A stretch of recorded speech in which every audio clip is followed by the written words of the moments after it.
Ẹ kú dédé àsìkò yìí gbogbo ibi tí ẹ ti ń gbọ́ mi nílé lóko tàbí lẹ́yìn odi, ẹ jẹ́ kí a gbàdúrà. Bàbá wa olùfẹ́ wa wọn, alátìlẹ́yìn wa olùpamọ́ wa, Ọlọ́run tó pa wá mọ́ nínú egun nínú ìdààmú ayé, ìgbà tó mú wa rí ọjọ́bọ̀ mìíràn nínú oṣù kejì. Ògo ìyìn àti ọlá ni fún orúkọ mímọ́ yín o. Ọlọ́run aláàánú olùpamọ́ wa àti aláàbò wa, ògo ni fún orúkọ mímọ́ yín. Ọ̀rọ̀ tí a ó gbọ́ lè ní kó ṣe ayé ọkàn àti ara wa ní rere, kó má ṣe lòdì sí wa ní ọjọ́ ìdájọ́, nítorí tí a gbàdúrà lórúkọ Jésù Kristi Olúwa wa. Àmín àmín ní orúkọ Jésù.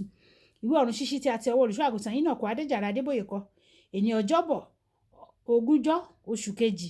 Àkòrí tí a ó gbéyẹ̀wò lè ní sọ wípé Jehovah Shalom. Jehovah Shalom. A mú àkọ́sórí wa nínú ìwé Jòhánù orí ìkẹrìnlá ẹsẹ̀ ìkẹtàdínníọgbọ̀n. Jòhánù orí ìkẹrìnlá ẹsẹ̀ ìkẹtàdínníọgbọ̀n. Àlàáfíà ni mo fi sílẹ̀ fún yín o. Àlàáfíà mi ni mo fi fún yín, tí kìí ṣe gẹ́gẹ́ bí ayé ti ń fi fún ni. Èmi fi fún yín. Ẹ má ṣe jẹ́ kí ọkàn yín dàrú o. Ẹ má sì ṣe jẹ́ kí ó wárìrì. Nígbà tí a mú bíbélì kíkà wá nínú ìwé Máàkù orí ìkẹrin ẹsẹ̀ ìkarùndínlógójì títí di ẹsẹ̀ ìkọkànléníogójì. Máàkù orí ìkẹrin ẹsẹ̀ ìkarùndínlógójì títí di ẹsẹ̀ ìkọkànléníogójì. Ní ọjọ́ kan náà nígbà tí alẹ́ lẹ́ tán, ó wí fún wọn pé ẹ jẹ́ kí a rí kọjá lọ sí apá kejì. Nígbà tí wọ́n ti tú ìjọ ká, wọ́n sì gbà gẹ́gẹ́ bí ó ti wá sínú ọkọ̀. Àwọn ọkọ̀ kéékèèké mìíràn wà pẹ̀lú wọn, wọ́n wá sọ́dọ̀ rẹ̀. Ìjì ńlá sì dìde, ìbí sì ń bù sínú ọkọ̀, tó bẹ́ẹ̀ tí ọkọ̀ fi bẹ̀rẹ̀ sí ní kùn. Òun pàápàá sì wà ní ìdí ọkọ̀. Ó ń sùn lórí ìrọ̀rí. Wọ́n sì jí, wọ́n wí fún un pé, Olùkọ́ni, ìwọ kò bìkítà bí àwa bá ṣègbé? Ó sì jí, ó bá afẹ́fẹ́ náà wí. Ó wí fún òkun pé, dákẹ́jẹ́. Afẹ́fẹ́ náà sì dá. Ìparọ́rọ́ ńlá sì dé o. Ó sì wí fún wọn pé, èéṣe tí ẹ̀yin fi ń ṣe ojo bẹ́ẹ̀? Ẹ kò ì tí ì ní ìgbàgbọ́ síbẹ̀. Ẹ̀rù sì bà gbogbo wọn gidigidi. Wọ́n sì wí fún ara wọn wípé, irú ènìyàn kí ni èyí? Àti tí afẹ́fẹ́ àti òkun gbọ́ tirẹ̀. Wàyí ẹ tẹ́tí bẹ̀lẹ̀ jẹ́ láti gbọ́ ohun tí olùṣọ́ àgùntàn yín náà kọ Adéjàre Adébóyè ní fún wa ní èní ọjọ́bọ̀. Ní ìgbà kan, mo ní ọ̀rẹ́ kan tó ní ọrọ̀ gidigidi, ẹni tí ó ń gbé ní Australia. Ní ìgbà tí ó fẹ́ kú, ó ti ní ẹgbẹ̀lẹ́gbẹ̀ owó dọ́là nínú ilé ìfowópamọ́. Nígbà tí Ọlọ́run rán mi sí i láti lọ wàásù fún, ó sọ fún mi pé gbogbo ìgbà tí òun bá ti dijú láti sùn, yóò máa bá ara rẹ̀ láàrin òkú ènìyàn. Torí náà ẹ̀rù máa ń bà á láti sùn. Pẹ̀lú gbogbo ọrọ̀ rẹ̀, kò ní àlàáfíà o. Ẹnikẹ́ni tí kò bá ì tí ì fi ayé rẹ̀ fún Jésù kò lè ní ìrírí àlàáfíà.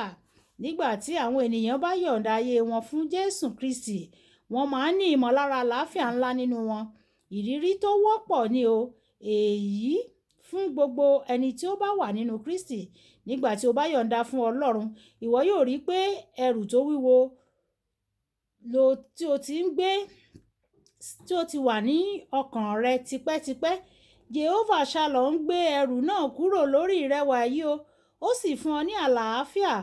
Jésù ṣe àpèjúwe èyí nínú ìwé Mátíù orí ìkọkànlá ẹsẹ̀ ìkejìdínníọgbọ̀n. Ẹ wá sọ́dọ̀ mi gbogbo ẹ̀yin tí ń ṣiṣẹ́, tí a di ẹrù wíwo lé lórí, èmi yóò sì fún yín ní ìsinmi. Kí ni ó ń dá ọ dúró tí ó sì ń dà ọ́ láàmú? Ìwọ ṣáà fà lé Jehovah Shalom lọ́wọ́ o. Ìwọ yóò sì ní ìrírí àlàáfíà bí ìṣàn omi. Ọlọ́run fẹ́ fún ọ ní àlàáfíà kúrò nínú gbogbo ìlàkàkà rẹ o. Ṣùgbọ́n o gbọ́dọ̀ kó àwọn ẹrù rẹ lé e lọ́wọ́. O kò lè dá wọn gbé o. Kò sí ohun yòówù tó tẹ̀lé. Kò sí ohun yòówù tó ṣẹlẹ̀ ní àyíká rẹ. Tí o bá ti ní Jehovah Shalom, a kì yóò sí ọ ní ipò láéláé. Kò sí ohun tí ìbáwù tí ó ń ṣẹlẹ̀ ní àyíká rẹ. Níwọ̀n ìgbà tí o bá ti ní Jehovah Shalom, a kì yóò sí ọ ní ipò láéláé o. Ìpele nípele ni àlàáfíà Ọlọ́run. Bí o ṣe súnmọ́ ọ sí, ni àlàáfíà rẹ̀ yóò máa pọ̀ sí nínú ayé rẹ. Ìwé orin Dáfídì orí ìkọkàndínníọgọ́fà ẹsẹ̀ ìkarùndínníàádóje wípé, àlàáfíà púpọ̀ ni àwa tí ó fẹ́ òfin rẹ̀ ní o. Kò sì sí ohun ìkọ̀sẹ̀ fún wa o. Ìlérí nìyí o. Bí o bá ṣe ń tẹ̀lé Ọlọ́run, ìwọ yóò máa gbádùn àlàáfíà ńlá rẹ̀. Nínú ìwé Àìsáyà orí ìkẹrìnléníàádọ́ta ẹsẹ̀ ìkẹtàlá, Ọlọ́run alágbára sọ pé yóò kọ́ àwọn ọmọ rẹ̀, wọn yóò sì gbádùn àlàáfíà ńlá. nítorí tí Ọlọ́run sọ̀rọ̀ nípa Ábúráhámù nínú ìwé Genesis orí ìkejìdínlógún ẹsẹ̀ ìkọkàndínlógún ó wí pé mo mọ̀ pé Ábúráhámù torí pé yóò pàṣẹ fún àwọn ọmọ rẹ̀ àti ilé rẹ̀ láti pa ọ̀nà mi mọ́ àbájọ tí Ísákì fi ní àlàáfíà tó tóbi nínú ìwé Genesis orí ìkejìlélógún ẹsẹ̀ ìkíní dé ìkẹjọ nígbà tí bàbá rẹ̀ dì í láti gbé e sórí igi pẹpẹ fún ìrúbọ ara rẹ̀ balẹ̀ ó ní àlàáfíà ńlá nítorí pé a ti kọ́ ọ ní ọ̀nà Ọlọ́run olùfẹ́ Jehovah Shalom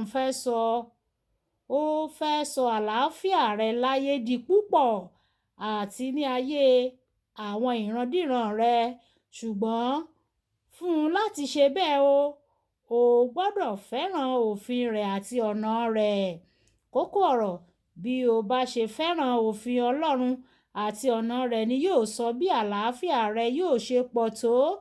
Bí o bá ṣe fẹ́ràn Ọlọ́run àti òfin Ọlọ́run ni yóò sọ bí àlàáfíà rẹ yóò ṣe pọ̀ tó. Ẹja sọ pé bàbá mi olóore ọ̀fẹ́ láti fẹ́ràn rẹ síwájú àti síwájú sí kí àlàáfíà mi kí ó lè di púpọ̀ yanturu kódà nínú gbogbo ìlàkọjá mi kí n lè ní ìbàlẹ̀ ọkàn àti àlàáfíà nínú rẹ. Olúwa fún mi ní oore ọ̀fẹ́ láti túbọ̀ mọ̀ ọ́ láti túbọ̀ fẹ́ ọ láti túbọ̀ wá ọ àti láti túbọ̀ ṣe ìfẹ́ rẹ títí dé òpin. Ọlọ́run yóò sì fún wa ní oore ọ̀fẹ́ ní orúkọ Jésù. Olúwàbùkọ́lá Ayako ní orúkọ mi. Ẹ máa bá mi like ẹ máa share ẹ máa comment nípa ẹ̀ kí àwọn ènìyàn kí wọ́n lè jẹ àǹfààní ọ̀run ṣíṣí Yorùbá náání ohun àní náání àṣẹ́gìtà náání èpò ó dàbọ̀.